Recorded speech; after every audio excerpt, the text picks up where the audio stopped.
everyone, my name is Vijayashri and welcome to the tutorial of switchgear and protection. Previous tutorial में हमने देखा था motor protection circuit breaker के बारे में, ठीक है, MPCB, उसके बारे में हमने स्टडी कर लिया था। ठीक है, तो आज हम देखने वाले हैं residual current circuit breaker with over current protection. तो रेसिडुअल करंट जो है इसका सर्किट ब्रेकर यानी रेसिडुअल करंट से जो है वो रेसिडुअल करंट सर्किट ब्रेकर होता है, जो कि ओवर करंट प्रोटेक्शन से जो है यानी कि ओवर करंट के लिए ये ओवर करंट से जो है प्रोटेक्ट करने का काम कर रहा है हमारी सिस्टम को, ये रेसिडुअल सर्किट ब्रेकर। ठीक है, that is this is the short form, sorry इसका जो शॉर्ट फॉर्म है दैट इज RCBO। ठीक है, so let's start the tutorial. The residual current device RCD, ठीक है, जो रेसिडुअल करंट डिवाइस है और रेसिडुअल करंट सर्किट ब्रेकर और RCCB, ठीक है, इसको RCBO या फिर RCCB भी बोलते हैं, enables the rapid disconnection of electricity. ये क्या करता है basically, it enables the rapid disconnection of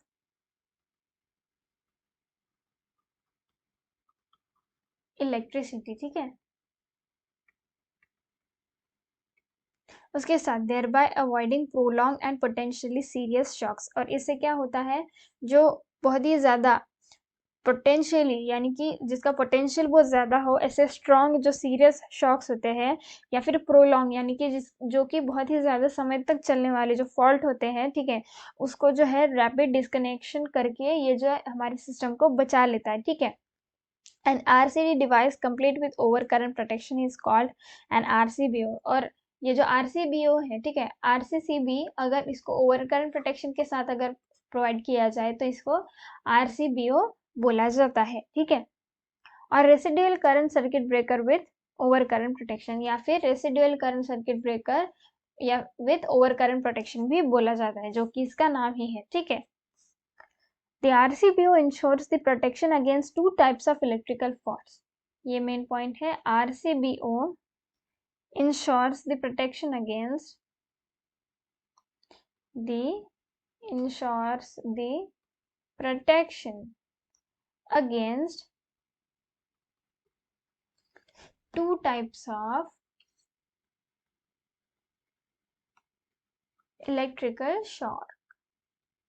of electrical fault.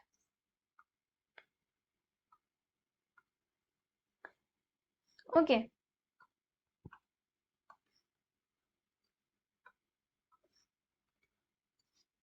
ये टाइप्स जो है कट गया था इसलिए मैं यहाँ पे इसलिए लिख रही हूँ। ठीक है, तो कौन से वो दो फॉल्ट है, the first of this faults is the residual current और अर्थ लीकेज। तो इसमें से सबसे पहला कौन सा है, रेसिडुअल करंट और अर्थ लीकेज। ठीक है, इसमें से पहला टाइप है। And the second one is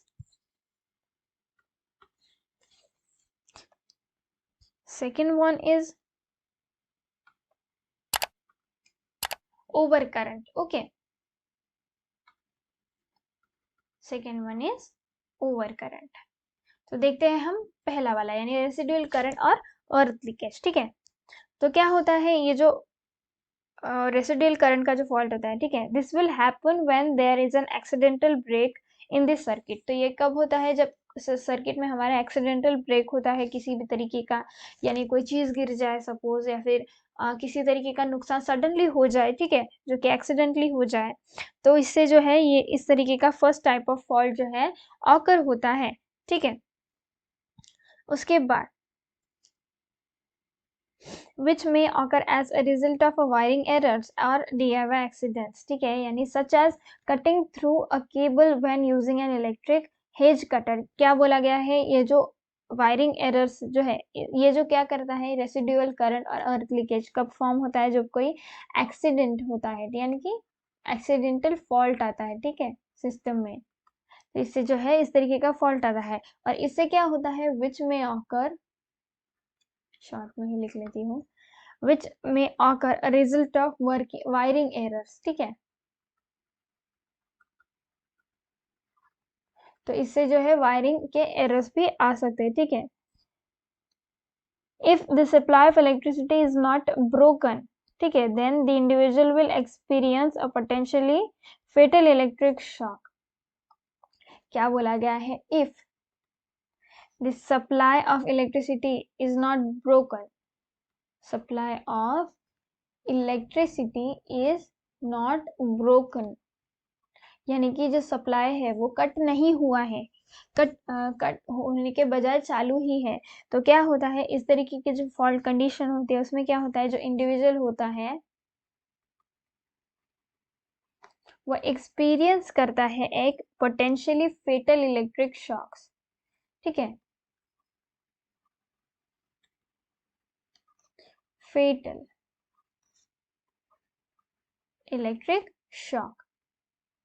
तो इस कंडीशन में क्या होता है, जो भी कोई पर्सन ऑपरेटर वगैरह होता है उसको जो है पोटेंशियली बहुत ही घातक जानलेवा जो है इलेक्ट्रिक शॉक एक्सपीरियंस करना पड़ सकता है इस इंडिविजुअल को, if the supply is not broken, यानी कि सप्लाई जो है अगर कंटिन्यू चालू है तो, ठीक है। The next point is the over current, ठीक है, रेसिडुअल करंट की सिचुएशन तो हमने देख ली, अब हम देखेंगे ओवर करंट, ठीक है।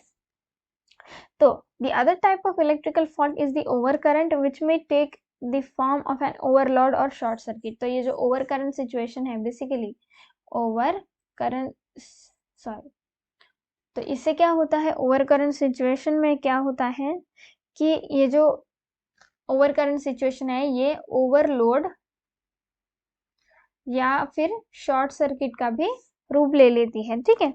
In the first instance the circuit will be overloaded with too many electrical device। तो स्टार्टिंग में ही क्या हो जाता है, सर्किट जो है हमारा too many electrical devices जो है भर जाता है, resulting in the transfer of power exceeding the cable capacity. तो केबल की जो कैपेसिटी है उससे ज्यादा पावर जो है वो ट्रांसफर कर हो जाता है, ठीक है, यानी कि करना पड़ सकता है।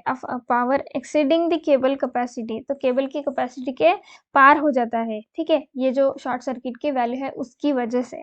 शॉर्ट सर्किटिंग में also happen as a result of insufficient circuit resistance. तो क्या होता है, सर्किट का अगर रेजिस्टेंस जो है, ठीक है, अगर ये कम है तो जो है फॉल्ट की वैल्यू जो है, फॉल्ट करंट की वैल्यू जो है ज़्यादा होगी, इसीलिए सर्किट का रेजिस्टेंस जो है सफिशिएंट अमाउंट में होना ज़रूरी होता है, और इसी रीज़न से जो है फॉल्ट ऑकर होना इजी हो जाता है, ठीक है। And high level multiplication of the amperage जो है एम्पियर रेंज, ठीक है, तो इसी रीजन से जो है फॉल्ट ऑकर होता है। This is the associated with a greater level of risk than overloading. तो ओवर करंट जो है इससे क्या होता है, जो ओवरलोडिंग से होने वाली रिस्क की सिचुएशन होती है, ठीक है, इससे भी ज़्यादा ये ओवर करंट वाली जो सिचुएशन है वो ज़्यादा रिस्की होती है, ठीक है, घातक होती है।